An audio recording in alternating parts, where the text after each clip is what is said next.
back to the theme, just because that's all I could really think of when I was thinking of coming in for this. And masks, we'd be thinking about work. I do not work at a Halloween store, I do not paint cars, I'm not a serial killer over in the hospital, and I'm a nurse. And we handle masks all the time, especially this time of year. You think masks in hospitals now, and you think, oh no, Ebola, oh God, but usually it's just for something like, you know, you didn't want to get your flu shot with the hospital saying, oh, you got to get your flu shot, so if you get your flu shot. The alternative is you have to wear a mask for every minute of every shift that you work from, you know, when the flu season starts in October to beginning of April. So that's really, really hard to do. I'm not sure if you guys have ever had like a Halloween mask where you just wear it all night and you just get sweaty and it gets like really hard to take a lot of breaths and to be able to talk and everything. It sucks. So there was one year I didn't want to get my flu shot. Didn't believe in the whole, you know, H1N1 thing getting in my system too. So I was like, you know, fuck it, fuck the man. I'm not going to get my flu shot. I'm going to wear a mask. It was so difficult. But I found that a good way to get through that and to help to pass the time and make it so it wasn't really quite so awful for me was to, you can find online a lot of stuff. You can also find adhesive mustaches. Put them on. So I have literally my locker now, and anytime I have to wear a mask, I am wearing an adhesive mustache under that mask. I mean, you definitely don't take it off for patients, of course. You know, they want to see, oh, okay, you get your flu shot, you're wearing a mask, I'm safe, I'm okay. But, you know, it's something that you can go to the back room and after charting says, oh, no, Grace, are you feeling bad? You say, no, I'm feeling mustachy. You know, just something to help bring up the day. So, one of these particular days that I was wearing a mask, I was taking care of a patient. Let's call her Virginia.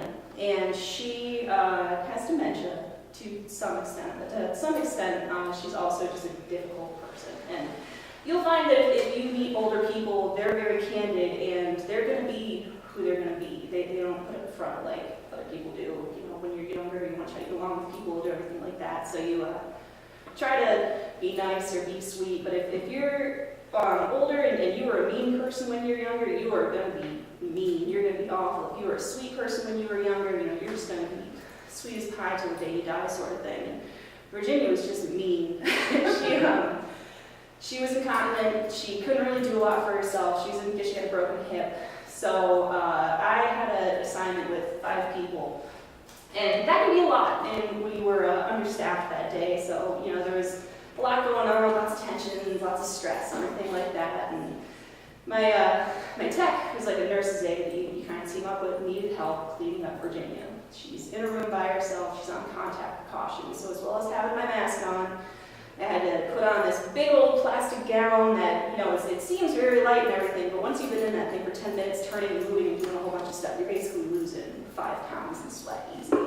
So we get in there and, you know, Virginia's not making it easy. We're explaining what we're doing as we're going along. And, you know, Virginia, we're going to be turning you, so we got to clean you up to make sure that you're, you know, not getting any skin breakdown. We want to make sure that you're clean and everything. And I shit you not, like, typical response from her was,